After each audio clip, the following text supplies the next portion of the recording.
Bismillahirrahmanirrahim. Alhamdulillahirabbil alamin wassalatu wassalam ala asyrafil anbiya'i wal mursalin wa ala alihi wa sahbihi ajma'in. Subhanaka la ilma lana illa ma 'allamtana innaka antal alimul hakim. Rabbi shrah li sadri wa yassir li amri wahlul 'uqdatam min lisani yafqahu qawli. Amma ba'd. Alhamdulillah ala nikmatil Islam, alhamdulillah ala nikmatil iman, wa kafa biha min ni'mah. Alhamdulillah, segala puji bagi Allah Subhanahu wa ta'ala yang menghadirkan kita, mendudukkan kita, menjadikan kita hamba-hamba yang di setiap malam-malamnya mendapatkan jatah-jatah dari keilmuan, jatah-jatah dari peribadatan, jatah-jatah dari zikir, salawat, serta segala sesuatu yang insya Allah akan mendatangkan rahmat serta ridho dari Allah Subhanahu wa ta'ala,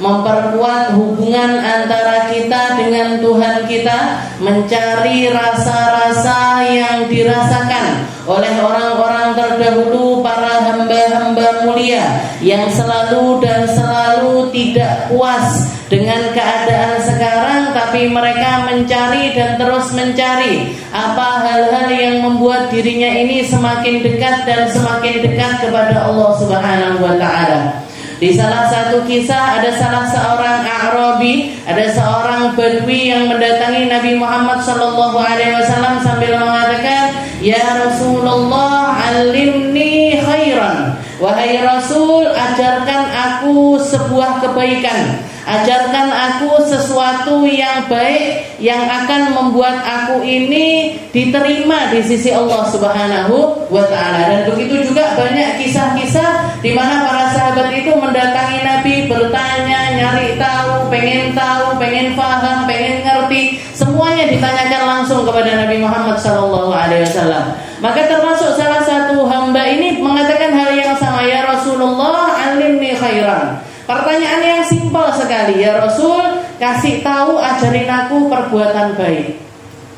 Maka Rasulullah menyambut hamba tersebut, menyambut orang Badui tersebut sambil menggenggam tangannya. Jadi orang Badui tadi digenggam tangannya sama Nabi sambil Rasulullah menatap wajahnya, menatap matanya. Beliau mengatakan, "Qul subhanallah walhamdulillah wala ilaha illallah wallahu akbar." Katanya Nabi Muhammad, perbanyaklah membaca subhanallah walhamdulillah wala ilaha illallah wallahu akbar. Setelah itu dilepas genggamannya sama Nabi dan pergi laki-laki tersebut. Cuman pertanyaan kayak gitu, Bu. Datengin Nabi, nanya, pengen diajarin, setelah dapat pergi dia. Tapi ketika dia jalan pergi, ketika laki-laki tersebut jalan pergi, mikir-mikir dia. Mikir-mikir, setelah ada sesuatu yang gak enak di dalam dirinya, balik lagi. Datangi Nabi Muhammad SAW sambil mengatakan, "Ya Rasul, idza kana subhanallah alhamdulillah wala ilaha illallah wallahu akbar fahuwa lillah famali." Orang tersebut, laki-laki ini tadi nanya sama Nabi, setelah dia mikir, dia bilang sama Nabi, "Ya Rasul, kalau misalkan kalimat subhanallah walhamdulillah wala ilaha illallah wallahu akbar, ini kan semuanya pujian buat Allah. Ini semuanya kan kalimat-kalimat yang membuat kita itu istilahnya sesuatu yang pujiannya itu untuk Allah Subhanahu wa ta'ala. Famali, terus jatah buat aku apa? Kayaknya kok kurang lengkap ya Rasul. Ini yang buat aku apa? Kalau itu kan buat Allah, yang buat aku apa? Yang mengingatkan diri, yang kembalinya ke aku apa? Kalau tadi kalimat itu kembalinya ke Allah, yang kembali kepada diriku apa?" Maka Rasulullah bilang sama sahabat yang sebelahnya, "Ini loh, orang kalau paham makna tentang sebuah kebaikan, dia nggak akan pernah puas. Dia akan nyari posisiku di mana, tempatku di mana." Orang kalau mikir di dalam kebaikan, orang kalau mau mempelajari sesuatu itu bukan cuman dengar saja, tapi difikirkan betul-betul dengan hatinya, maka akan keluar perasaan-perasaan yang lain, bahkan halawah yang lain, seperti yang dikatakan sama Nabi Muhammad di dalam salah satu hadisnya, "Dzaqa ta'amal iman man radiya billahi rabban bil islami dinan wa bi Muhammadin nabiyyan wa rasul."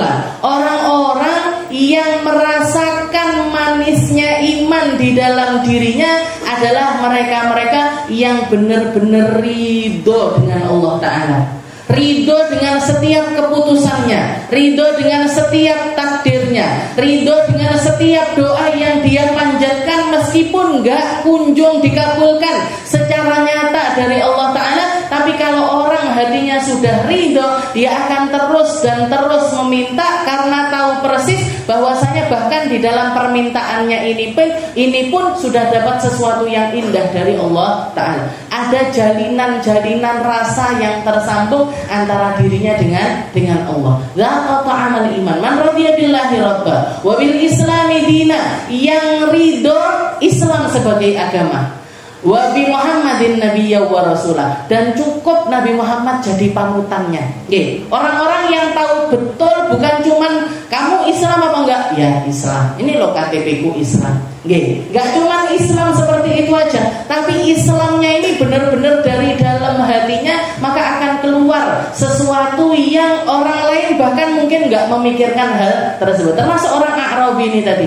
Dia mengatakan, "Ya Rasul, kalau subhanallah walhamdulillah, subhanallah artinya maha suci Allah. Alhamdulillah artinya segala puji buat Allah, maha suci Allah. Terpujilah Allah. Wa la ilaha illallah, tidak ada Tuhan selain Allah. Wallahu akbar, Allahu akbar. Semuanya pujian tentang Allah. Terus yang jatahku apa?" Maka Rasulullah mengatakan, "Fazid, maka setiap kali kamu selesai mengucapkan 4 kalimat ini, tambahi Allahumma ghfirli, Allahumma arhamni, Allahumma rizqni. Allahumma ghfirli, Allahumma arhamni, Allahumma rizqni."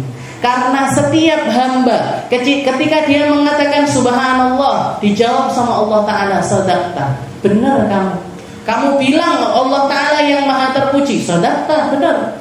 Walhamdulillah, segala puji bagi Allah. Katanya Allah Ta'ala, "Shadaqta." Wala ilaha illallah, Allah Ta'ala jawab lagi, "Shadaqta, kamu benar." Allahu akbar, Allah Ta'ala sekali lagi menjawab dengan kalimat "Shadaqta." Tapi kalau kamu tambahi dengan kalimat yang kembali kepada dirimu, Allahumma ghfirli, katanya Allah Ta'ala, "Qad fa'altu," sudah tak ampuni. Ketika kamu mengucap seperti itu, Allah Ta'ala jawab, "Sudah tak ampuni kamu." Allahumma arhamni, ya Allah sayangi saya, katanya Allah Ta'ala, "Qad fa'altu," saya sudah melakukan hal tersebut. Allahumma rizqni, ya Allah kasih rezeki saya, katanya Allah Ta'ala, "Qad fa'altu," saya sudah melakukan semua yang kamu minta itu tadi. Maksudnya apa? Ketika kalimat ini dibaca dengan rasa, maka yang terjadi selanjutnya Allah Ta'ala menawarkan kepada kita, kamu minta apapun tak kasih, kamu doa apapun tak ijabah, kamu mendekat seberapapun aku akan mendekat lebih jauh kepada dirimu. Itu yang terjadi kepada setiap hamba. Saking kita nggak merasa, saking banyak di antara kita yang penuh dengan kelalaian, penuh dengan kejauhan, mikir terhijab setiap kalimat-kalimat kita itu dengan sesuatu yang sifatnya duniawi. Maka dikatakan ketika dijawab seperti itu, laki-laki A'rabi ini pulang dari hadapan Nabi, wajahnya berseri-seri, gembira sekali, senang sekali karena dapat ijazah kalimat-kalimat tersebut dari Nabi Muhammad Sallallahu Alaihi Wasallam. Dan beginilah keadaannya orang-orang mulia. Orang-orang mulia, orang-orang yang hatinya penuh dengan cahaya, ketika dikasih sesuatu yang datangnya dari Allah Ta'ala, gembiranya luar biasa. Kita lanjutkan pembahasan kita di dalam kitab Risalatul Mu'awanah ila an qala al-mu'allif rahimahullah ta'ala wa nafa'ana bi wa bi'ulumi fid dharain amin. والنوع الثاني من المكاره ما يكون من قبل الخلق من الأذى في النفس أو العرض أو المال. Kita bahas masih ada di dalam bab sabar. Kalau jenengan ingat, kalau saya sih kayaknya lupa. Marahi suwi banget kayaknya saya nggak ngaji. Sebulan ditambahi beberapa minggu. Jadi kita butuh review sedikit tentang apa yang kita bahas. Minggu-minggu yang lalu kita bahas tentang bab sabar, dan ini juga masih ada di dalam bab sabar. Dan kalau di kitab-kitab yang lain biasanya para ulama itu mengkategorikan sabar menjadi 3 bagian, nggih. Sabar di dalam ketaatan, sabar di dalam sabar untuk meninggalkan maksiat, dan sabar atas musibah, ya di atas musibah. Kalau Habib Abdullah bin Alawi Al-Haddad membaginya menjadi 4.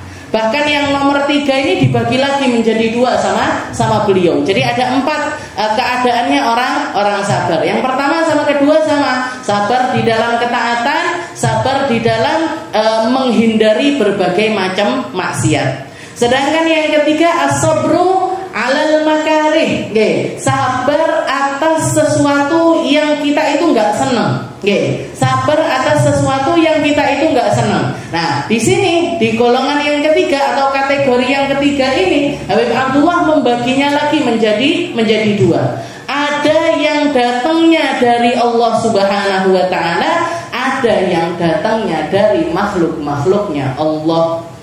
Ada sesuatu yang nggak kita senang, ada sesuatu yang hati ini atau diri ini nggak suka kalau mendapatkan hal tersebut, tapi sesuatu itu datangnya dari Allah Ta'ala. Semacam apa? Semacam rasa sakit, rasa kehilangan orang-orang tercinta, ataupun juga musibah-musibah yang nggak disangka-sangka. Nah, itu sesuatu yang nggak, kita semuanya nggak senang. Jangan kalau ditanyain, Bu, sakit gigi mau nggak kira-kira? Pulang dari majelis Al-Wasilah misalkan, barang siapa yang datang di majelis Al-Wasilah mesti loro untu. Datang nggak kira-kira jenengan ke majelis ini?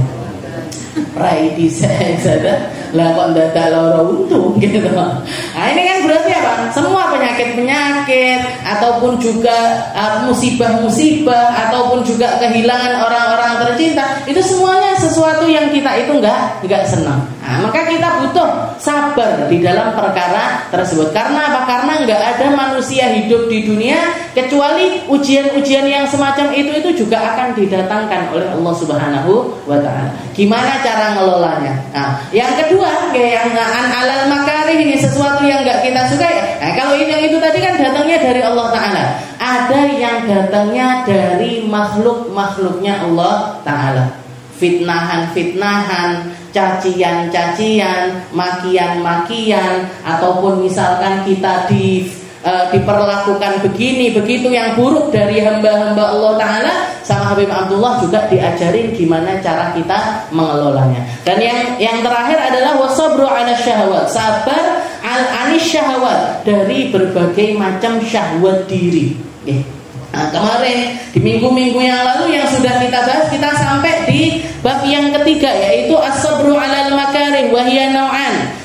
Sabar atas sesuatu yang enggak kita suka itu ada dua golongan. Al-awwal ma yahsul minallah bila wasitah. Yang pertama adalah sesuatu yang datangnya dari Allah Ta'ala tanpa perantara. Kal amrad, seperti rasa sakit, wal afat, ataupun juga penyakit-penyakit, wa dhahabul amwal, hilangnya harta, wa mautul a'izzah, ataupun meninggalnya orang-orang tercinta, minal aqarib wal ashab, dari kerabat-kerabat ataupun juga sahabat-sahabat. Wa yahsul batinan bitarkil jaza wa huwa tabarrum wa tadajjur. Yang harus kita lakukan pertama adalah nahan diri. Kalau nyampe kepada diri kita perkara yang ketiga ini tadi, ujian-ujian yang nomor 3 ini tadi, yang pertama kali harus kita kelola adalah batin kita dengan menahannya. Jangan sampai merasa, atau istilahnya jangan sampai berlebihan di dalam mengekspresikan rasa tersebut, sehingga nggak sampai keluar batas. Sehingga nggak sampai keluar batas. Jangan sampai istilahnya, makanya butuh latihan sebenarnya. Hal yang kenapa sih kok kita harus sabar di dalam ketaatan? Kenapa kok kita harus sabar di dalam meninggalkan maksiat? Karena 2 golongan sabar ini golongan yang paling rendah, yang akan melatih diri kita gimana caranya menahan ketika terjadi sesuatu yang tidak disangka-sangka. Lek orang biasa bendino belajar sabar, setiap hari belajar sabar, maka ketika terjadi sesuatu yang nggak dia sangka-sangka, dia sudah terbiasa menahan dirinya.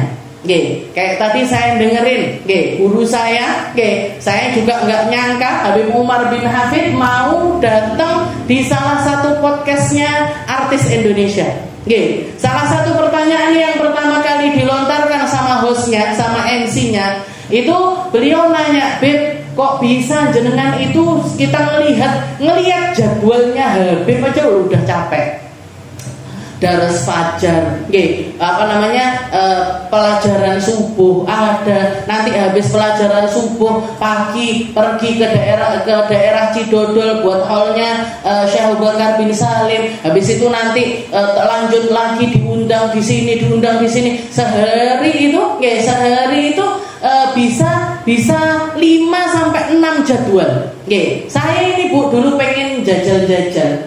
Setiap Senin ini saya ngelihat Bu Babah Nur dakwahnya itu begitu semangatnya ketika di Solo, akhirnya saya iyain. Semua yang minta jadwal sama saya itu saya iyain. Habis asar di Samara FM, habis maghrib di tempatnya Mbak Anggra, habis isya di sini. Dapat setiap berapa bulan sakit. Ini suara hilang ini. Jadi pengen niru orang-orang mulia itu pengen, tapi tibanya awaknya ndak kuat. Istilahnya badannya ini ditanyakan padahal beliau dengan usianya beliau, dan kalau dilihat orang-orang seperti itu nopo nggih sempat istilahnya kayak orang-orang sekarang jogging lah, olahraga lah, apa buat jaga kesehatan. Habib kan nggih mboten, kegiatannya mulai dari melek mata sampai merem lagi itu dakwah, tamu dari kebaikan satu ke kebaikan yang lainnya. Jawabannya beliau simpel sekali. Katanya Habib, kami terbiasa seperti ini mulai dari kecil. Bahkan guru-guru saya itu punya jadwal yang lebih padat daripada saya. Katanya Habib bahkan beberapa kali, nggak setiap hari, beberapa kali ketika di Hadramut sana itu beliau pernah satu hari, dalam satu hari menghadiri majelis 17 majelis. Niki lek wong enggak suwaber di dalam ketaatan napa nggih saged? Nggih. Apa bisa? Kalau beliau bukan orang yang benar-benar ikhlas lillahi ta'ala, yang dicari itu kesempatan demi kesempatan untuk nyampaikan diri ke lebih dekat kepada Allah Ta'ala, napa nggih saged? Nggih. Bahkan dikatakan ini yang ikuti jadwalnya Habib keliling ini murid-muridnya ini pada ngikutin, Bu. Tapi banyak yang tepar, semaput bahkan sing enek sing istilahnya jatuh sakit lah ini itu. Habib tetap dengan semangatnya, di mana-mana saya melihat mukanya nggak berubah, gesturnya nggak berubah, cara doanya nggak berubah, cara ngomongnya nggak berubah. Padahal kita yang dipikiran, ya Allah udah neo kesel nih. Ngelihat dari HP aja loh, ngelihatnya udah kesel, apalagi jalaninnya. Nah, ini kesabaran di dalam ketaatan ini kita butuh belajar. Kesabaran di dalam menghindari maksiat kita juga butuh belajar. Dengan harapan apa? Dengan harapan ketika datang sesuatu yang enggak disangka-sangka, hati kita siap, roh kita siap, iman kita siap, Islam kita siap. Semua yang ada di dalam diri kita ini sudah terkoneksi menjadi satu. Ya Allah, kula siap. Saya siap menerima yang semacam ini. Sehingga apa? Sehingga ibtila tersebut, balak tersebut, musibah tersebut akan menjadi jalan kita untuk mendekat kepada Allah, bukan menjadi jalan kita masuk neraka. Jadi jalannya kita dapat pahala yang besar dari Allah Ta'ala, bukan jadi sebab murkanya Allah Ta'ala. Karena kejadiannya itu nggak disangka, satu waktu cepat sekali. Kalau kita nggak menata rasa di saat tersebut, bisa jadi sangat-sangat fatal sekali. Lek sampai nyalah nih Allah Ta'ala, kalau sampai keluar dari lisan kita kalimat-kalimat yang menyalahkan Allah Ta'ala, itu dapat murkanya Allah, dapat dosa dari Allah Subhanahu wa Ta'ala. Nah, jadi pertama kali itu wadhahiran bitarki syakwa ilal khalaq. Setelah itu yang kedua, mulutnya dikunci, jangan sampai kita itu ngumbar atau istilahnya berkeluh kesah kepada semua orang yang ada di sekitaran kita. Makanya ketika kita dapat musibah semacam itu, Bu, paling gampangnya mulutnya dikunci. Ataupun kalau nggak dikunci, langsung ambil tasbih, langsung ambil tasbih, ucapkan kalimat-kalimat yang paling bisa menenangkan kita. Diajarin sama Allah, diajarkan oleh Allah Subhanahu Wa Taala, wa basyiris sabirin alladzina idza asabathum musibah qalu inna lillahi wa inna ilaihi raji'un. Sakit, kita kena sakit nggak apa-apa, jangan zikirnya inna lillahi wa inna ilaihi raji'un, inna lillahi wa inna ilaihi raji'un, inna lillahi wa inna ilaihi raji'un. Ada orang terdekat kita yang meninggal, ucapkan yang semacam itu. Atau kalau nggak gitu alhamdulillah, atau kalau nggak gitu subhanallah, atau kalau nggak gitu Allahu akbar. Apapun kalimat-kalimat yang bisa menenangkan hati kita, ucapkan. ولا ينقض وصف العلة للطبيب وفي العين عند المصيبة نعم ينقض لطم الخدود وشق الجيوب والنياحة ونحو ذلك. Dan nggak masalah katanya beliau, itu nggak membuat kita itu keluar dari kesabaran kalau misalkan kita berkeluh kesah tapi di tempatnya. Kayak misalkan itu tadi, jenengan sakit gigi, pergi ke dokter gigi, katanya dokter yang mana? Giginya yang sakit yang bagian mana? Yang sebelah sini dok, yang sebelah sini dok. Nah, nggak apa-apa, apa-apa kita curhat sama orang-orang yang sekiranya orang ini bisa menyelesaikan masalah kita, itu nggak mengeluarkan kita dari barisan orang-orang yang bersabar. Tapi kalau ngeluhnya sama orang-orang yang nggak ada kaitannya, kabeh wong neng dalan-dalan ditutup, lho untuk loro ngono kene bengkak lho, sing kene sing loro karo sing kene. Ngapain? Mereka cuma bakalan jadi penonton aja.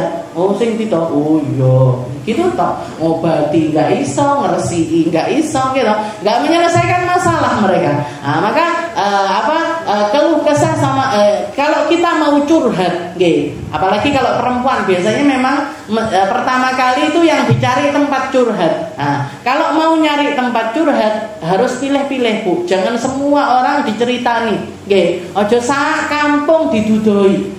Kena masalah sedikit gawe status, ya Allah, kenapa hidup ini kok begitu merana. Akhirnya sak koncoan ngertakne kabeh. Ada apa Bu? Ada apa Bu? Ada apa Bu? Jawab siji-siji. Kulaan masalah sebenarnya. Jadi istilahnya hal-hal yang semacam ini nggak perlu di-share yang semacam itu. ويبعث على هذا الصبر على علم بأن الجزاء مؤلم في نفسه وهو مع ذلك مفوت للثواب وموجب للعقاب. Dan juga yang bisa membangkitkan rasa sabar kita untuk bisa sabar adalah al-ilmu. Kembali lagi ilmu, bahkan sabar pun itu butuh ilmu.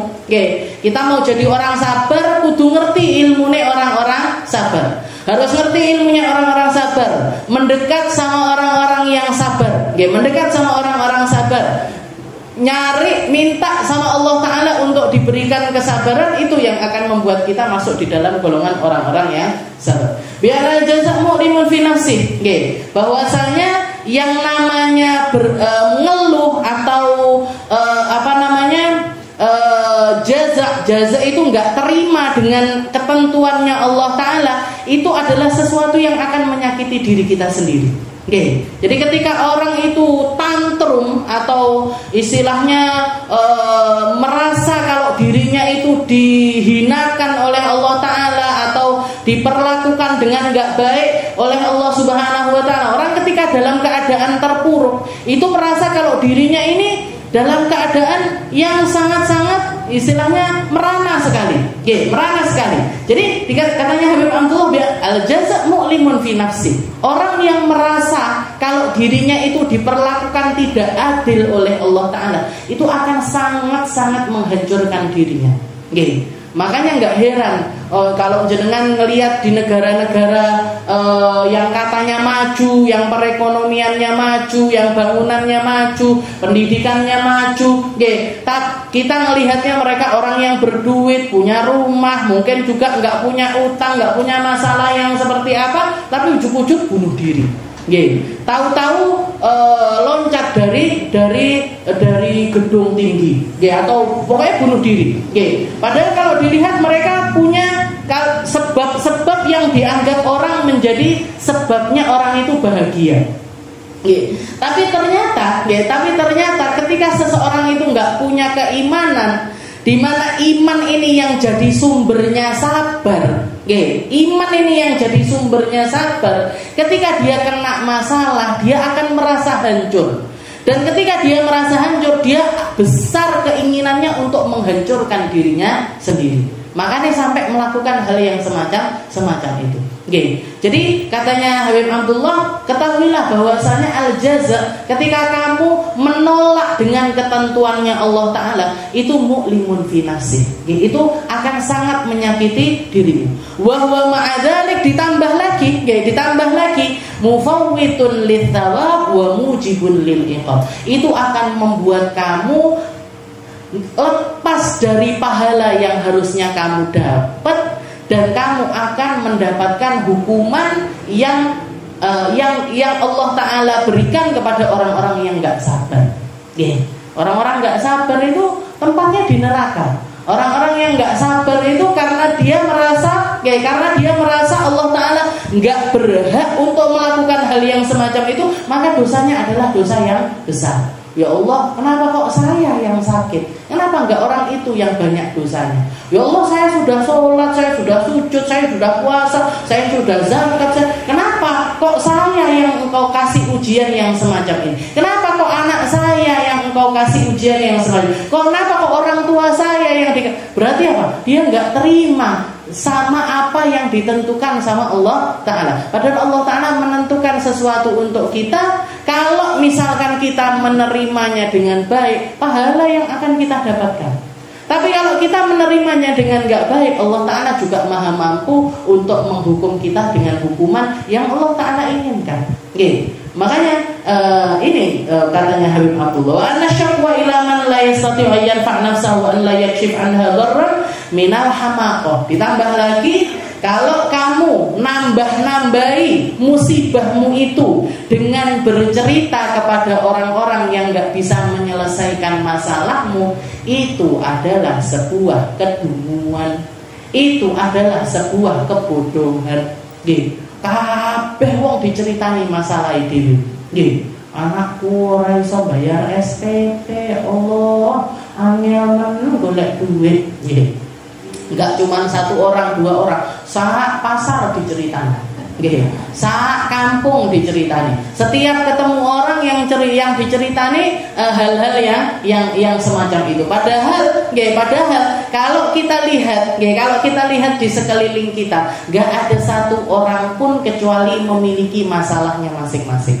Gak ada satupun di antara kita yang kecuali harus bersabar atas cobaan ujian yang Allah Ta'ala berikan kepada masing-masing hamba tersebut. Semua orang punya ujian, Bu.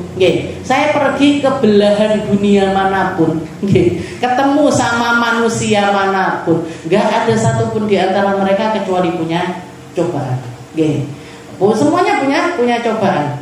Orang kaya punya cobaannya sendiri, orang nggak punya cobaannya sendiri. Orang sehat punya cobaannya sendiri, orang sakit punya cobaannya sendiri. Orang biasa punya cobaannya sendiri, orang-orang yang punya pangkat, orang-orang yang punya kehormatan juga punya ujiannya sendiri.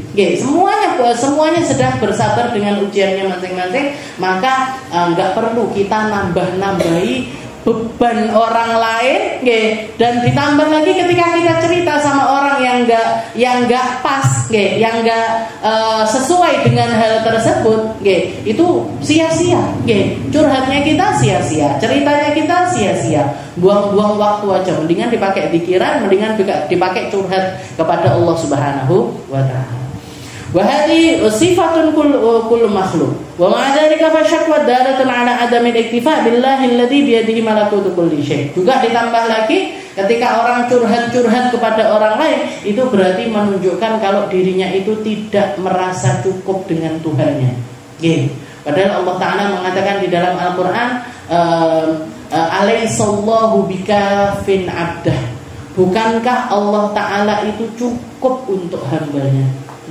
Bukankah setiap manusia kita, Bu, kalau punya Allah Ta'ala, ngerti caranya mendekat kepada Allah Ta'ala, tahu posisinya Allah Subhanahu wa taala sebagai Tuhan kita nggak butuh sama siapa-siapa. Kita nggak butuh kepada siapapun, cukup Allah Taala bagi kita untuk menjalani kehidupan kita. Okay. Ala adamil iktifa billahi alladhi biyadihi malakutu kulli syai. Wa dzakara ma fi as-sabr 'ala al-masa'ib wal 'ahad wal faqr nathawab wa anna Allah Ta'ala a'lam bima yusrih lahu min nafsi. Okay. Dan juga dan beliau menyebutkan ma fi as-sabr 'ala al-masa'ib, bahwasanya di dalam kesabaran atas musibah-musibah, atas cobaan-cobaan, atas penderitaan-penderitaan, di situ dibalik itu semuanya ada pahala-pahala yang besar dari Allah Ta'ala. Bahkan kalau untuk orang sabar ini, Allah Ta'ala mengatakan Allah Ta'ala akan membalas mereka bighairi hisab, tanpa hitungan. Innama yuwaffas sabirina ajruhum bighairi hisab. Katanya Allah Ta'ala akan menunaikan pahala atau balasan bagi seseorang yang bersabar itu tanpa ukuran, nggak pakai hitung-hitungan. Nah itu Allah Ta'ala. Nggak pakai hitung-hitungannya manusia. Makanan harga 10.000 harus bayarnya dibayar dengan harga 10.000. Kita minuman harga 3.000, kita bayarnya 3.000. Allah Ta'ala nggak seperti itu, Bu. Allah Ta'ala bisa memberi kita segala sesuatu itu tanpa ukuran. Seperti yang terjadi kepada Sayyidah Ummu Salamah. Sayyidah Ummu Salamah itu punya suami Abu Salamah itu sebaik-baik orang. Bahkan beliau, keluarganya beliau ini dikenal di antara masyarakat itu dengan julukan awwalu baitin hajara fi sabilillah. Keluarga pertama yang hijrah bareng-bareng dari Mekah menuju Madinah itu keluarganya Abu Salamah sama Ummu Salamah. Dan dikatakan beliau berdua ini ada berumah tangga itu harmonis sekali. Sampai dikatakan ketika Abu Salamah itu sakit, beliau itu bilang sama istrinya, doain istrinya, wahai istriku, nanti kalau aku meninggal dunia, tak doakan semoga kamu dapat pengganti diriku yang lebih baik. Semoga kamu dapat suami yang lebih baik daripada diriku. Katanya Ummu Salamah, wa man khairun minka ya Aba Salamah. Dan siapa kiranya orang yang lebih baik daripada kamu, wahai Abu Salamah. Ini berarti kan menunjukkan keluarganya harmonis. Gitu. Gak mungkin kata-kata itu kalau istri jawabi suaminya seperti itu, atau suami jawabi doakan istrinya seperti itu jarang terjadi. Yang banyak terjadi, istri-istri kalau sakit mau meninggal bilang sama suaminya, ya curapinah lo yo. Pernah dengar ceritanya dulu di pondok, saya pernah dengar cerita, entah benar entah enggak, pernah dengar cerita ada istri sakit parah sekali, bilang sama suaminya, nanya sama suaminya, suamiku, nanti kalau aku meninggal kira-kira kamu nikah lagi apa enggak? Kata suaminya, ya nikah lagi aku, tapi aku akan nunggu sampai kuburanmu kering dulu. Saya akan nikah sampai nunggu kuburanmu kering. Maksudnya lama, setelah kurun waktu yang lama nanti aku baru akan nikah lagi. Katanya suaminya ini tadi. Maka dikatakan istrinya minta lagi, sudah kalau gitu nanti kalau aku sudah meninggal setiap hari kamu harus ziarah ke makomku loh ya. Katanya, ya gampang, mau nama makomnya cedek ae kok, misalkan seperti itu. Akhirnya benar istrinya meninggal, suaminya setiap hari ini ke makom, Bu. Tapi setiap kali ngelihat makomnya itu nggak pernah kering, basah terus, terus katanya suaminya, sampai kapan nih aku oleh rapin nah kok panggah terus gitu. Tapi si suami ini biasanya datengin kubur itu biasanya setiap pagi. Jadi jadwalnya sempatnya dia itu pagi, baru dia ke makomnya istrinya. Sampai beberapa bulan rutin dia ke makom istrinya. Sampai suatu hari dia itu jadwalnya ganti, karena ada kesibukan pagi, akhirnya nggak sempat ke makom pagi, berangkatnya sore. Ketika sore dia datengin kuburan istrinya, papasan sama adik iparnya, papasan sama adiknya istrinya. Loh, kamu kesini? Iya, aku kesini setiap hari loh kak. Kakak ipar saya kesini itu setiap hari. Ngapain? Ini istrimu sebelum meninggal bilang sama saya salah satu wasiatnya, ya nanti kalau aku meninggal, ki kuburanku bentino siramono bali. Maksudnya biar suaminya nggak nikah lagi. Ini kan orang-orang rata-rata perempuan ataupun juga laki-laki nggak akan keluar kalimat harmonis seperti yang diucapkan antara Abu Salamah sama Ummu Salamah. Ada laki-laki mau meninggal doain istrinya, tak doakan kamu kalau aku meninggal nanti dapat pengganti yang lebih baik lagi. Gak ada, kecuali dari saking cintanya Abu Salamah kepada Ummu Salamah. Ummu Salamah jawabin suaminya gak kalah indah, gak kalah mesra. Beliau bilang kepada suaminya, siapa di Madinah ini, sak Madinah, sak Mekah ini, semua orang tahu kebaikanmu, semua orang tahu keindahan akhlakmu, semua orang tahu apa yang ada pribadimu dohir batin, apalagi aku adalah istrimu. Kira-kira siapa orang yang lebih baik daripada dirimu, wahai Abu Salamah? Maksudnya apa? Maksudnya Ummu Salamah, aku tidak mikir rabineh. Aku cukup dunia akhirat bersama dengan dirimu. Tapi suaminya bilang lagi, enggak, tetap kamu tak doain. Semoga kamu nanti ketika aku meninggal kamu dapat pengganti yang lebih baik daripada diriku. Terus diingetin sama Abu Salamah, nanti kalau aku meninggal kamu doa seperti doa yang diajarin sama Nabi Muhammad SAW. Allahumma ajurni, inna lillahi wa inna ilaihi raji'un. Allahumma ajurni fi musibati wa khlufni khairan minhu. Ya Allah, inna lillahi wa inna ilaihi raji'un. Ya Allah, kasih aku pahala dari apa yang musibah yang terjadi kepada diriku, dan gantikan yang hilang dariku ini dengan sesuatu yang lebih baik. Tapi ketika mengucapkan hal tersebut, dikatakan Ummu Salamah sambil ingkar di dalam hatinya, nggak ada sak Makkah, sak Madinah itu nggak ada orang yang akhlaknya sebaik Abu Salamah. Tapi beliau tetap baca doa tersebut, Bahkan ketika Sayyidina Umar bilang, wahai Ummu Salamah, baca doa yang diajarin sama Nabi. Katanya Ummu Salamah, nggak ada, saya nggak akan pernah menemukan seseorang yang lebih indah akhlaknya dari Abu Salamah. Udah kamu baca aja, ittiba'an bi Rasulillah, ngikuti apa yang menjadi perintahnya Nabi Muhammad SAW. Akhirnya beliau doa. Selesai masa idahnya, datang Nabi Muhammad SAW melamar.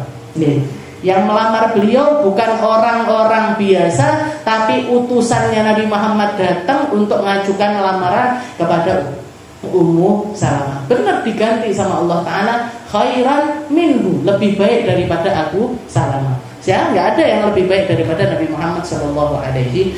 Jadi jangan sampai kita luput dari pahala-pahala yang seperti ini, Bu.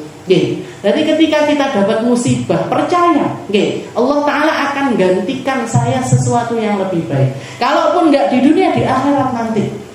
Kalaupun nggak saya cicipi di sini, nanti di sisi Allah Ta'ala saya akan mencicipinya. Kalau bukan sekarang, nanti di alam kubur kita akan merasakan semua panenan dari setiap kesabaran-kesabaran yang kita lakukan. Jadi jangan sampai rela pahala-pahala itu hilang dengan apa? Curhat sana sini, hilang pahalanya.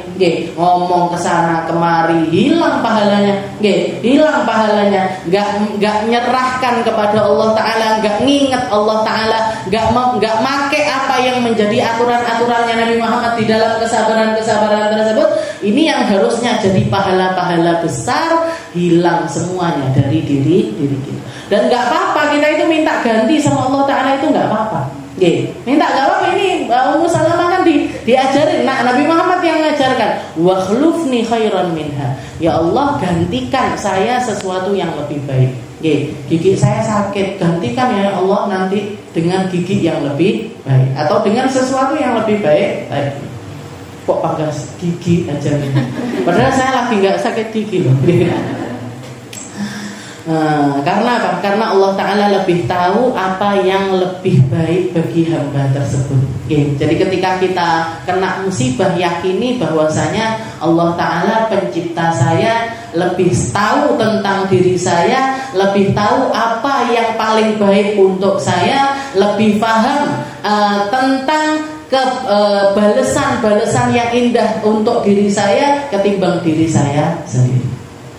Waqad qala Allah Ta'ala, dan di dalam Al-Qur'an Allah Ta'ala mengatakan wala nabluwannakum bisyai'in minal khawfi wal ju'i wa naqsin minal amwali wal anfusi wath thamarat ila qauli ulaika humul muhtadun. Nah, ini tadi. Jadi janjinya Allah Ta'ala enggak ada satupun manusia hidup di dunia kecuali terus akan diuji sama Allah. Wala nabluwannakum bisyai'in, dengan berbagai macam hal, dari ketakutan, dari hilangnya harta, dari kelaparan, dari hilangnya orang-orang terkasih dan lain sebagainya. Itu selama kita hidup, selama kita hidup, hal yang semacam itu akan silih berganti terjadi di dalam kehidupan kita. Berarti berarti kita harus siap. Yang disiapkan apa? Yang disiapkan imannya, yang disiapkan adalah Islamnya, yang disiapkan adalah keyakinan kita kepada Allah Subhanahu wa ta'ala. Wa man lazima sabr ala hadzal wajh zawaqahu Allah halawatat taslim wa rawahahu bi rohir ridha. Dan barang siapa yang melazimi kesabaran dengan cara yang semacam ini, sabar, enggak curhat kemana-mana, enggak berkeluh kesah dan lain sebagainya, dengan cara yang semacam ini, Allah zawaqahullahul halawah, Allah Ta'ala akan mencicipkan untuk hamba tersebut rasa manis dan juga penyerahan diri yang nyata kepada Allah. Dia akan menjadi orang-orang yang sangat indah dipandang. Mereka akan menjadi orang-orang yang menenangkan jiwa, dikasih ketenangan jiwa sama Allah Ta'ala, dikasih manisnya rasa di dalam dirinya, di dalam setiap ibadah. Warawahahu birauhir ridho, dan Allah Ta'ala akan melapangkan ruhnya dengan rasa ridho yang datangnya dari Allah. Makanya dekat sama orang-orang sabar itu nikmatnya luar biasa. Ngelihat orang-orang ahli sabar, orang-orang ahli sabar yang memiliki sifat yang semacam ini, kita bahkan bisa merasakannya meskipun nggak tahu persis tentang kehidupannya. Jadi warawahu birohir ridho. Saya insyaallah taala dikurur ridho fi ma ba'd, dan nanti akan saya dijelaskan katanya Habib Abdullah bin Alawi Al-Haddad tentang rasa ridho ini tadi di bab-bab yang lain. Wa naw'ani min al-makarih ma yakunu min qibalil khalq min al-adha fi an-nafs aw al-'irdi aw al-mal. Nah, ini tadi kalau musibah itu datangnya dari Allah Ta'ala, yang kita perlu persiapkan ini tadi ilmu, kesabaran, pengendalian diri, pengendalian emosi untuk tidak mengucapkan ataupun melakukan sesuatu yang Allah Ta'ala murkai. Tapi kalau untuk yang kedua, sesuatu yang yang kita benci, yang kedua, yang musibahnya itu datang lewat hamba, lewat perantara manusia, finnahas, baik itu di dalam diri kita, awil irdi ataupun harga diri kita, awil mal ataupun harta kita, wa yasul kamalas sabr ala dzalika bikaffin nafs an budil mu'di in kana musliman. Katanya beliau, kamu akan mendapatkan kesempurnaan sabar ketika diuji lewat manusia, bikaffin nafs, dengan cara menahan dirimu untuk membenci orang yang menyakiti kamu. Ingkana musliman, kalau dia adalah seorang muslim. Wa an hubbi syarr lahu, dan menahan diri untuk tidak timbul kegembiraan ketika orang tersebut tertimpa keburukan. Wa kaful lisan anid du'a alaih, dan mengunci lisan kita untuk tidak mendoakan keburukan atas orang-orang tersebut. Wa tarkul mu'akhadah lahu ra'san, dan meninggalkan membalas dendam kepada mereka. Imma hilman wahtimalan aw afwan wa safhan, iktifaan binusratillah fil awal wa raghbatin fi thawabihi fil tsani. Ini derajatnya orang-orang yang luar biasa tinggi. Jadi ini makanya beliau membuka kalimatnya itu dengan perkataan wa yahsul kamalus sabr. Kalau kamu menginginkan kesempurnaan kesabaran, Yang pertama kali harus kamu lakukan, jangan membenci orang-orang tersebut. Yang ngata-ngatain kita, yang nyakitin kita, yang merendahkan kita, yang ngomong hal-hal buruk tentang kita, yang menfitnah kita, ngambil harta kita dan lain sebagainya. Jangan sampai ada kebencian untuk orang-orang tersebut. Gimana Ustaz? Kalau misalkan kita masih belum bisa untuk tidak istilahnya untuk sampai ke tingkat itu mungkin sulit sekali, maka setidaknya jangan sampai kita itu istilahnya ngambil batasan nggak apa-apa, ngambil batasan nggak apa-apa, tapi jangan sampai hati kita itu terpaku atau terfokus di dalam permasalahan-permasalahan tersebut. Jadi kalau pernah diperlakukan yang buruk-buruk sama orang lain, ya sudah. Kalau memang sudah, misalkan mereka sudah minta maaf ataupun juga mereka misalkan belum minta maaf sekalipun, jangan sampai hati kita itu terfokus di dalam hal itu. Kenapa? Karena ketika kita fokus panggah geting, kalau jadi pernah disakitin sekali sama orang tersebut, terus kita mikirin itu terus, maka apa yang terjadi? Rusak juga hati kita. Jadi sudah, misalkan orang ngomong buruk sama kita, biasa, diomongin orang itu biasa, dicemooh orang itu biasa. Rasulullah juga diperlakukan yang semacam itu. Bahkan di dalam ulama-ulama yang lain juga mengatakan ketika kamu disakiti orang, diperlakukan buruk sama orang lain, kamu kiaskan antara kehidupanmu dengan kehidupannya Nabi Muhammad SAW. Ambil ibrah dari hidupnya Nabi, ambil ibrah dari apa yang terjadi kepada Nabi. Kemarin saya bahas surat Abasa. Dalam surat Abasa itu semua orang tahu Abasa wa tawalla an ja'ahul a'ma wa yudrika la'allahu yazakka. Allah Ta'ala itu istilahnya mendidik Nabi Muhammad SAW dengan kalimat-kalimat pedes. Bayangkan kalimat yang akan dibaca abadi sampai hari kiamat. Allah Ta'ala mengatakan kepada Nabi, Abasa wa tawalla an ja'ahul a'ma. Wahai Muhammad, kamu sudah bermuka masam, kamu sudah berpaling ketika ada orang buta yang mendatangi dirimu. Ini kan kisahnya semua orang tahu. Datang Abdullah bin Umi Maktum yang buta mendatangi Nabi sambil mengatakan, Ya Muhammad istadnini, ya Muhammad dekatkan diriku kepadamu, ajarkan aku sesuatu yang datang dari Allah Ta'ala kepada dirimu. Nabi Muhammad menganggapnya kamu ini sudah Islam, kamu ini sudah baik, kamu ini sudah ngerti. Kalau mau nanya-nanya nanti dulu, saya masih sibuk menghadapi para kafir-kafir Quraisy yang sekarang ini sedang berkumpul, mau meluangkan waktunya, mau mendengarkan diriku. Dari saking rahmatnya Nabi Muhammad kepada orang-orang ini. Padahal yang datang di situ siapa? Abu Jahal, Abu Lahab, Umayyah bin Khalaf, orang-orang yang nggak pernah absen setiap harinya itu nyakitin Nabi Muhammad SAW. Abu Jahal itu kayak sudah jadi rutinitas, Bu.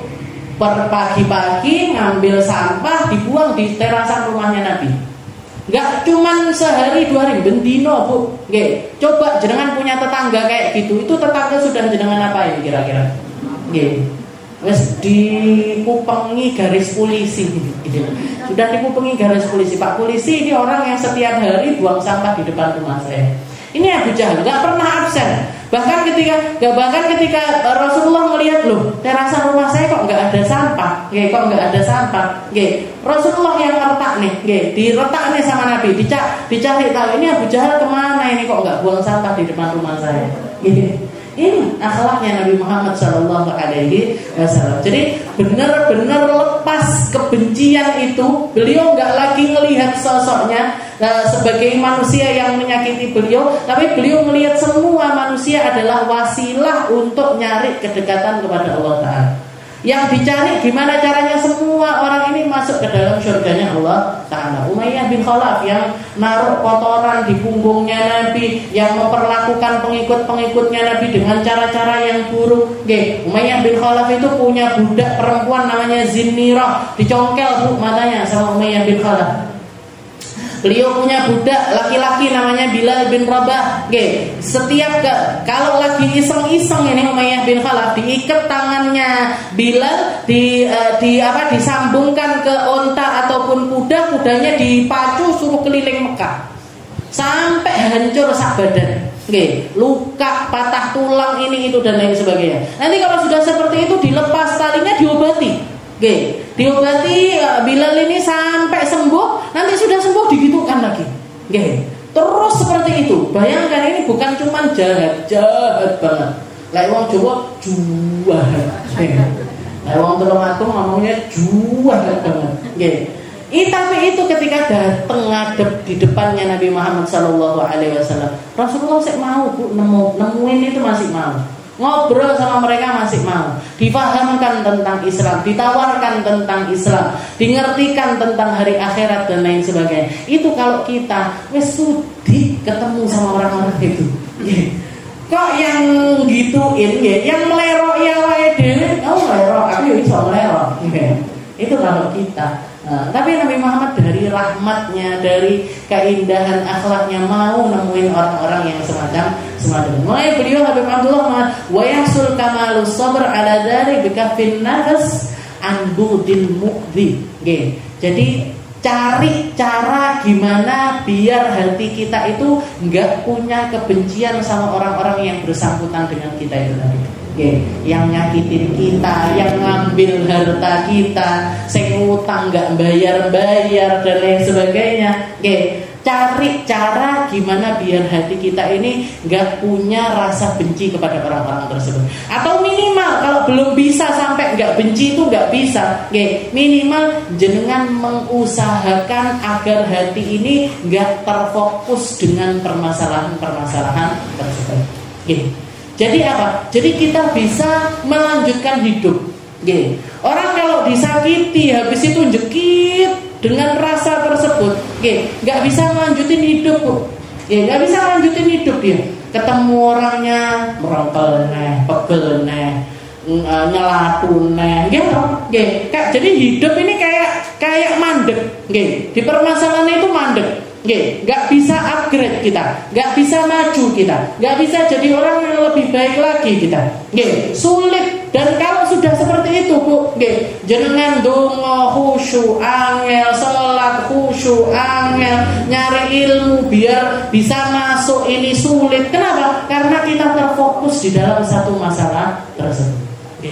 Jadi ditekek nih, di pinggirnya titik, di pinggirnya sedikit, sambil kita nyari cara gimana biar rasa-rasa yang semacam itu lepas dari diri kita. Wan hubbi syarlah. Dan biasanya kalau sudah dengar orang-orang yang nyakitin kita itu kena karmanya atau karma itu atau istilahnya balesan itu, kita nggak minta sama Allah Ta'ala pasti dibales. Jadi orang-orang yang melakukan keburukan itu akan ada caranya gimana keburukan itu bakalan kembali lagi ke mereka. Nggak perlu kita repot-repot balas-balas ke mereka, itu nggak perlu. Tapi ditambah lagi sama Habib Abdullah wan hubbi syarlah. Jangan sampai kamu gembira ketika mereka ini mendapatkan sesuatu yang buruk. Padahal biasanya senang banget muka apa doro-doro salah biar ngene gitu dan lain sebagainya. Jadi berarti apa? Berarti kita masih fokus di dalam permasalahan. Wakafil lisan anid doa alaih, jangan doakan yang buruk-buruk ke mereka, jangan balas dendam, apalagi balas dendam. Jangan sampai terbesit di dalam pikiran kita untuk membalas perlakuan mereka. Karena ketika kita balas berarti kita sama mereka sama aja. Kalau kita balas berarti kita sama mereka sama aja. Kamu ngomong buruk sama saya juga bisa ngomong buruk sama kamu. Kamu ngambil harta saya juga bisa ngambil harta kamu. Berarti apa? Podo wae. Sama aja, nggak ada bedanya satu sama lain. Imma hilman wa ihtimalan aw afan wa safan wa ittifa'an bi nusratillah fil awwal wa ruqatan fi thawabihi fi tsani. Jadi dimaafkan, dicari caranya biar sembuh, dicari caranya biar kita ini bisa kembali mendekatkan diri kepada Allah Ta'ala dengan cara yang indah, dengan cara yang nyaman. Jangan sampai terfokus di dalam hal-hal yang semacam ini. Mungkin semuanya jadi orang-orang ahli sabar, mungkin digampangkan sama Allah Ta'ala untuk bersabar, ditambahi sabar kita, ditambahi hilim kita, ditambahi rasa-rasa hati kita yang indah-indah sehingga kita bisa merasakan apa yang dirasakan oleh orang-orang mulia. Ala hadhihi niyah wa ala kulli niyatin shalihah wa ila hadratin Nabi Muhammad sallallahu alaihi wasallam bisirril Fatihah.